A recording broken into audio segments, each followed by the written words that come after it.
Good morning. Morning. This is the first time I've done this, and Jim Hodges says he's going to throw eggs at me if I mess it up. So at this table here, you may want to. Real eggs, though.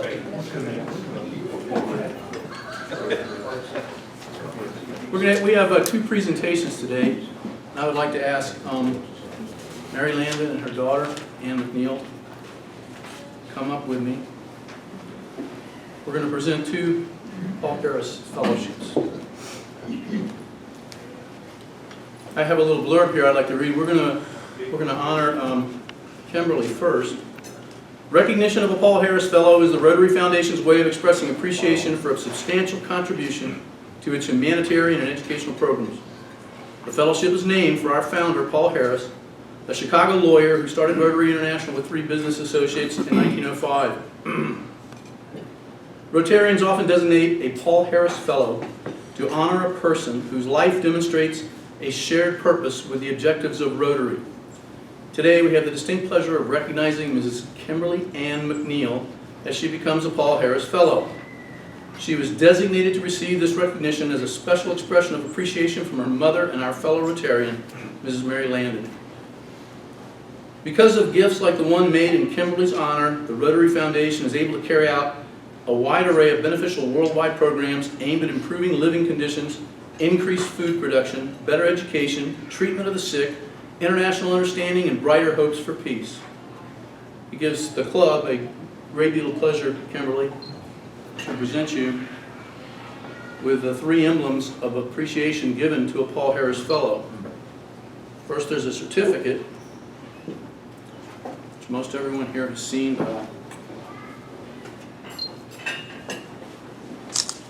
It reads, the Rotary Foundation of Rotary International. Kimberly Ann McNeil is hereby named a Paul Harris Fellow in appreciation of tangible and significant assistance given for the furtherance of better understanding and friendly relations among the peoples of the world. And it's signed by the chairman of the Rotary Foundation as well as the Rotary International president.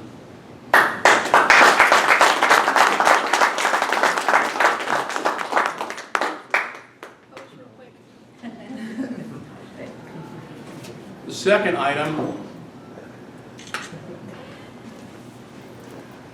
is the lapel pin, and I'll let Mary present that.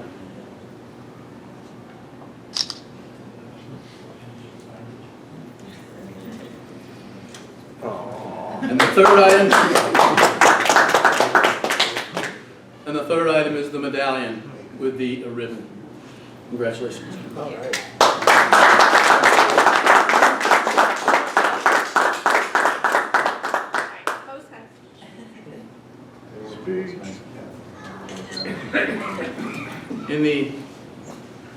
In the world that I came from, when an individual was awarded a second or third or fourth military award, they were given, they would say, is awarded the Legion of Merit with Gold Star in lieu of the 3rd award or the 4th award or whatever. And I discovered quickly with Chan's help that Rotary does the same thing.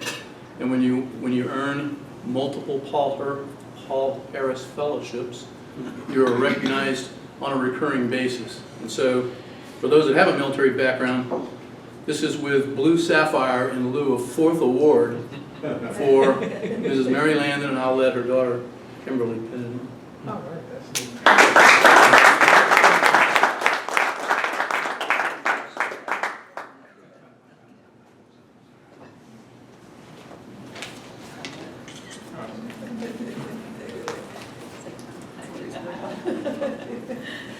Thank you, Tom. Thank you. Thank you. Congratulations.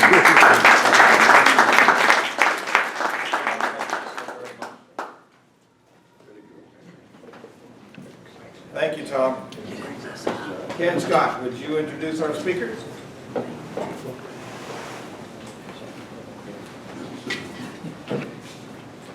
The speaker shown in the bulletin is ill and couldn't come this morning, but we're really honored to have with us Bob Garland. Bob is a Rotarian for the past 27 years. He was the past president of the Rotary Club, and now he's a member of the, it's a new club called the Town Center of Virginia Beach, Rotary Club, Town Center of I Virginia can't say it Beach, either. which was the merger of the old North Side and Princess Anne clubs recently. Bob is here this morning to talk to us about the support of the Judeo-Christian Outreach Center. Please give a warm welcome to Bob.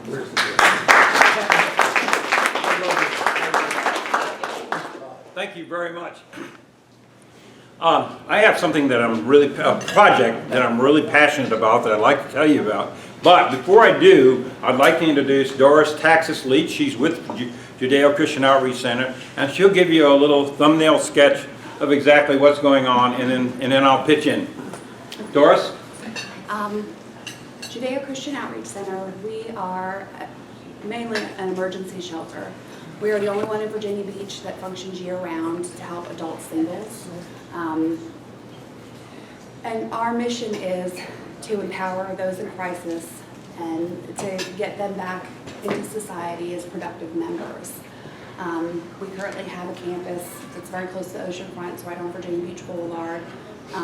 It houses 30 men and 20 women. And we also have a large dining hall. Some of you may have come already and know about us and served a meal. We do a community dinner 365 days a year for anybody in the community who needs a hot meal. But what we're here today to do is to raise funds for our women's dorm. Our facilities are old. We've been around since 1986, working in Virginia Beach, and we're in need of kind of upgrading some of the facilities there. I guess.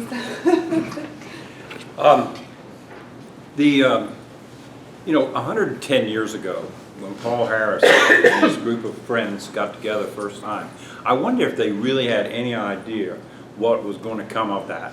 You know, an organization where when you have a passion for something, that you can go and you can talk to other Rotarians and you find out that they have the same passion you do.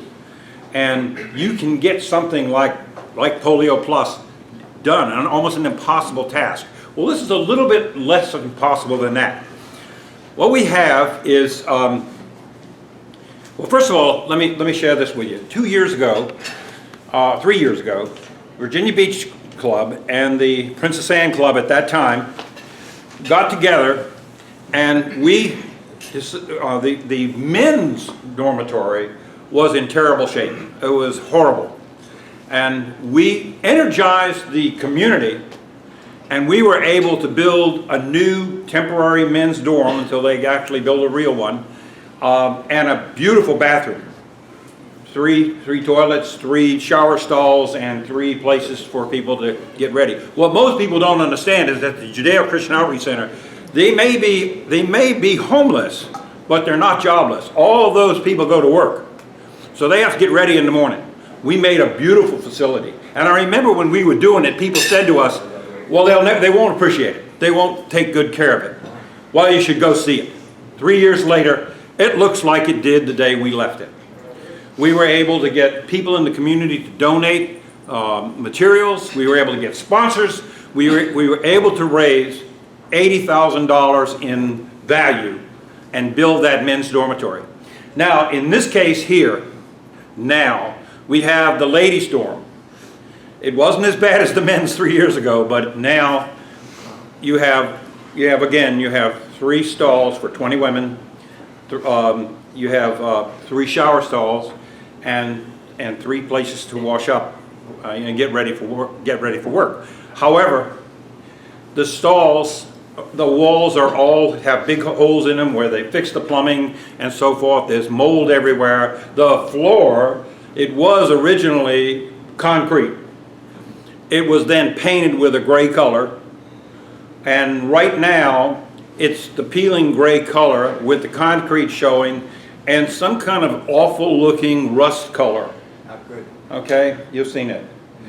I don't think that you would want to wash your hands in that place. Actually, as men, we shouldn't, but that's another story.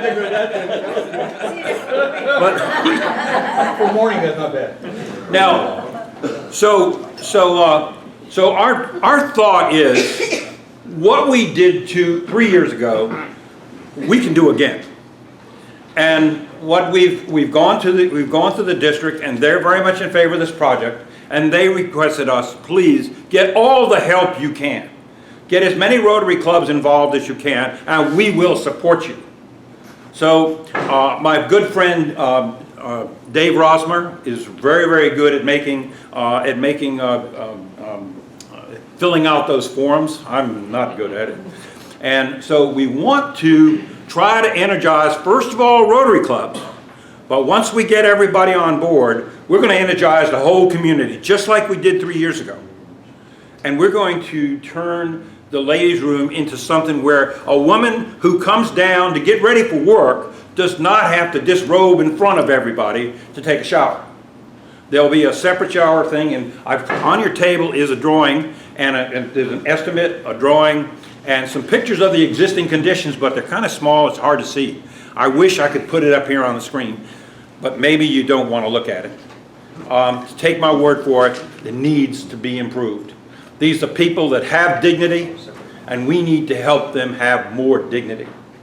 We are trying to get these people back into the workplace. As I said, they are working. But as you well know, sometimes people will make a wage that they can't live on. And so there is a problem here. This is a passion for me. The best I can describe to you is about 20 years ago, Bob Hurd, Bob's not here, is he, today? No. Bob Hurd had a passion. He went around to all the Rotary clubs about a new ambulance. Many of you older guys like me will remember that. And I know that I was in the Virginia Beach Club at the time, and I was elected to be the liaison for us. And it was, it was so neat to see that his passion for that was transferred to all the other clubs, and we were able to get together and able to do something. So that's why I'm here today. I would like to solicit you to join our club, and hopefully other clubs as well, to make this a total community project to give these ladies a place where they can get ready for their job interview, which might be the very interview that takes them out of that homeless condition. And we need to help them. How much do you need? How much do you need? There's an estimate on the back. It's not on the back. Oh, it's not on the back? I That was the one that apologize. was-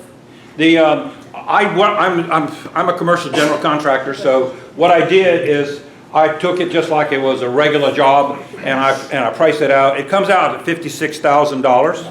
$54,000. Now, it's not going to cost. We're not going to have to raise $54,000 because, first of all, we're going to do some things here. We're going to go around to various suppliers and try to get some materials, if not donated, at least at a lower price.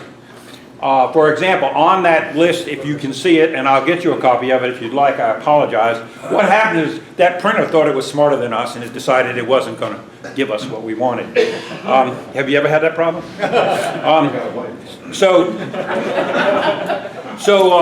But anyways, for example, on there you'll see a line item for architecture.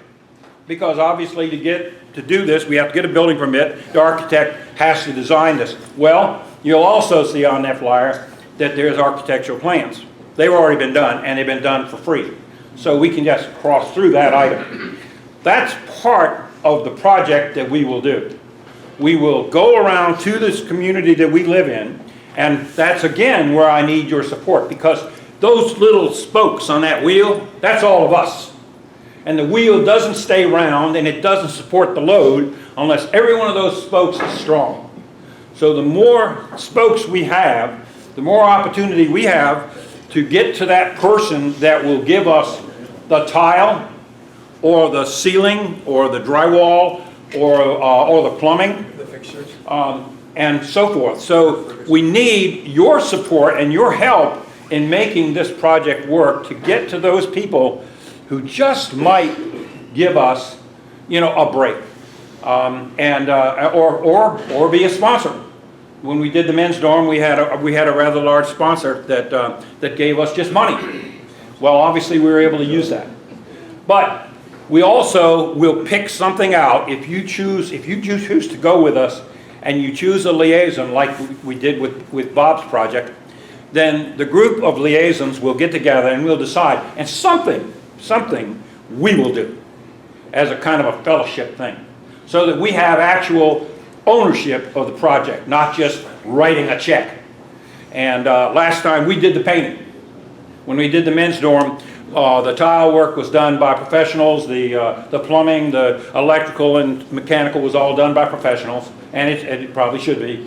But the painting is something we could do. We do a Paint Your Heart Out project every year. So the two Rotary clubs got together one day and we just painted everything. We also built the bunk beds for the men. Well, in this case, there are no bunk beds, but so something in that project, we will, as a group, decide we're going to do that so that we can say, as Rotary members, we participated. We didn't just write a check. And so anyways, I'm excited about this. As I said, I feel the same way that I feel like Bob Hurd felt years ago with his project. So I want your help. I want your help for several reasons. One of them is that for 27 years, I have watched experiences like this. I've watched Rotary clubs come together, and we have done amazing things. So, yes. Besides all of which, the volunteer piece of it will be the opportunity for you to legitimately be in the women's bathroom. It'll be after the morning rush hour. Any other questions? While you're here, tell us a little bit about what's going on at the center. Number of people, you mentioned the number of people you're serving right now. Right. Yeah. What is the average period of time that they're with you, and how many of you served in recent time? Okay. Our newsletter that just recently went out, there's a couple of on the tables if you don't have one and you'd like to look at one. We kind of published our numbers of kind of where we are right now. We have the capacity to handle 50 people at one time, but the amount of people that have gone through our doors is over 200 in less than a year. We've had go through our doors. About 78% was, 65%, that's veterans. But you can see on the back, we had 285 that came through. Their average number of days, it used to be 6 months. When I started 2 years ago, our program was a 6-month program. They would come in, they'd stay with us for 6 months. We'd work with them and hopefully get them out into housing. But we found that if they knew they had 6 months, they would wait till the very end to get things together. So we changed our way of doing things. We changed our focus to housing first. So we cut it back and said, okay, 30 days. We're going to reevaluate in 30 days. Where are you at? Okay, 30 days gone. Okay, where are you at? And are you continuing to work the program?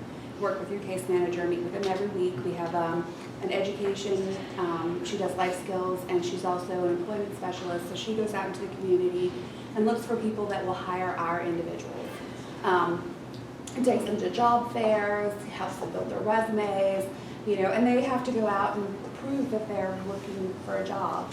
If they're able, we do have a lot of individuals that are disabled, and fell through the cracks. Didn't know that they qualified for Medicare, didn't know they qualified for Social Security disability. So we also work with them to make sure that they get the services that they're entitled to.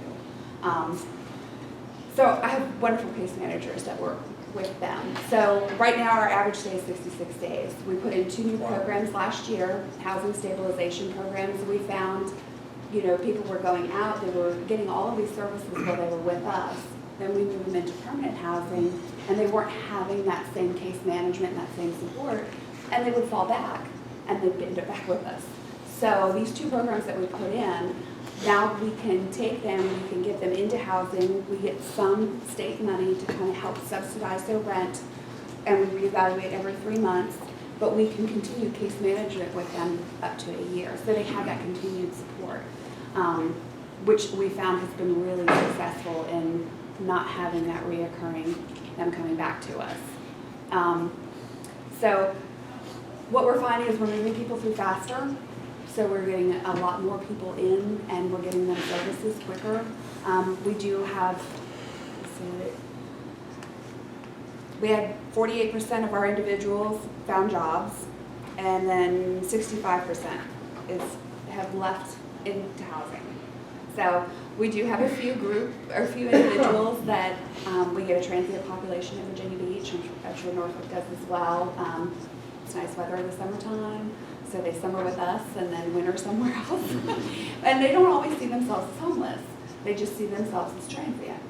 So kind of convincing them you really need a roof over your head and a stable position is part of what we do. Does the center, do y'all network with other Yes. facilities such as Vet's House and things of that nature that, and really work together? Yes, we do.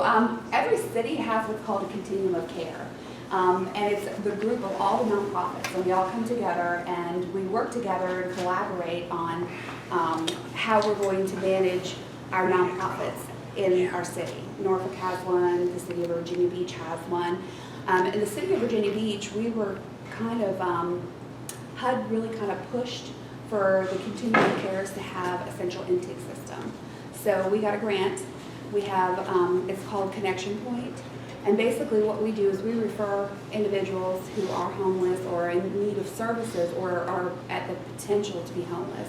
We refer them to Connection Point. Connection Point does their intake.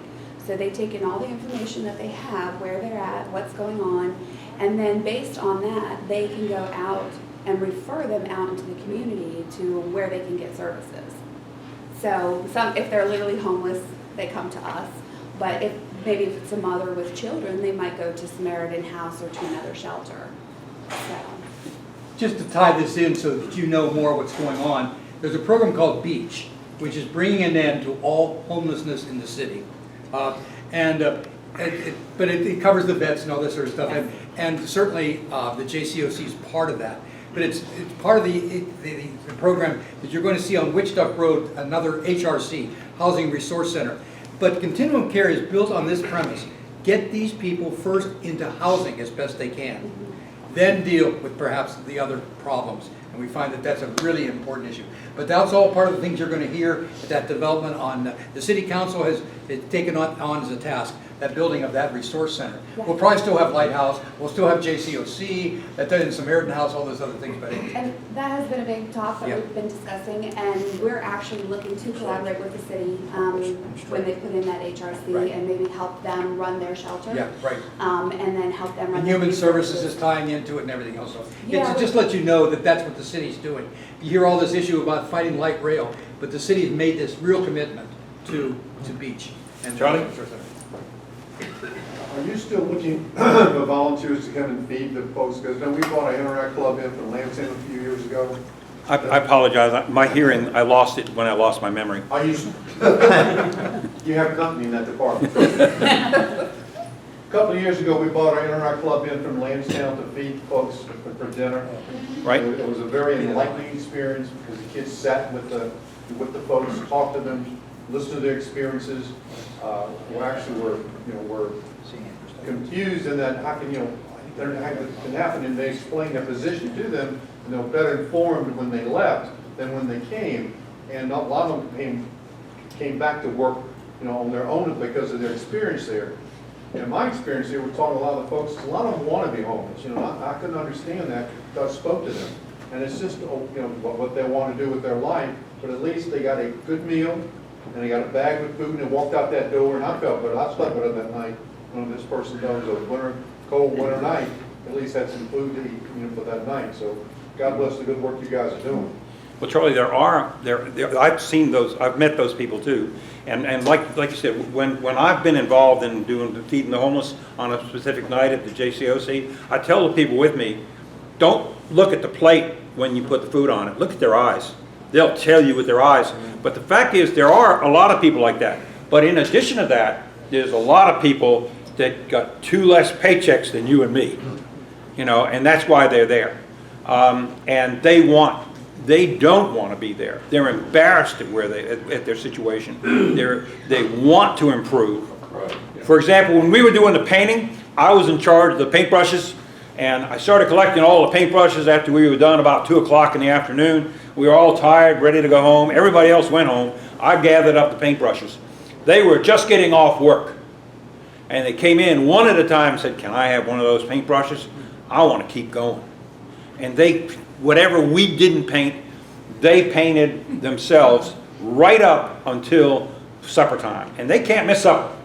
You know, if they work through supper, they lose supper. Well, may I assume you're still looking for youth to come in and serve these folks? Yes. Oh, absolutely, yes. So when I talk to you, when I get our clubs organized to see if we can bring them in? Yes, actually Krishna Loya is our volunteer coordinator, and we are getting ready to do our annual sign-up dinner in October. Okay. And that's, I'll give you my card, Please, and then please. give us a call, and then I'll make sure that you get an invitation to that, and then you can pick whatever dates, so we kind of fill up our calendar that Just way. getting going, getting these clubs organized, so October may be a push, but I certainly will try. Okay, okay. But yes, and you do see the dinner, you know, is a hot meal for individuals, you know, that are out on the streets, but it's also our first step to getting them engaged and wanting to come in for services. You know, some of them don't trust anybody, some of them have mental health issues that don't allow them to connect really. So it gives us an opportunity to kind of talk with them, engage them, get them, you know, inspired and empowered that, you know, you can have a better life. You don't have to live on the streets. So, and as Bob said too, I've seen those individuals injured on the job, can't work, missed a couple paychecks, they were living paycheck to paycheck, now they can't pay their rent and they're out on the street. And, you know, they just need a helping hand, just somebody to believe in them. So, and that's what we do. One last thing I want to mention. Our fearless leader here, who I've known for years and have a high respect for, as well as many of you. You guys are an inspiration to a young Rotarian like me. And, You had us till you said that. I just want to share with you that one of the things on the list of presidential citations is to join with another Rotary Club in a community project. So this is a further incentive that this would be that, and Paul would be well on his way to that citation, which I am very much hoping he will get, and I'm positive he will get. Thank you very much for listening. Doris and Bob, thank you so very, very much. We appreciate this, and would you accept this Oh, I would love small this. token that you can put water or tea or a beer? Bob, thank you so very much. Thank you. We very much appreciate you being here. And Doris, I have one last little job that you need to do. I need you to pick one of these three numbers.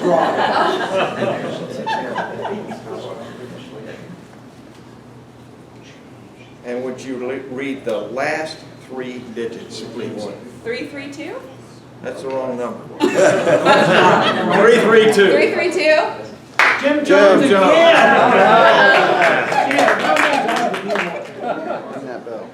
Is there anything else to come to the floor? Food Bank Monday. Food Bank Monday. Did I say Food Bank Monday?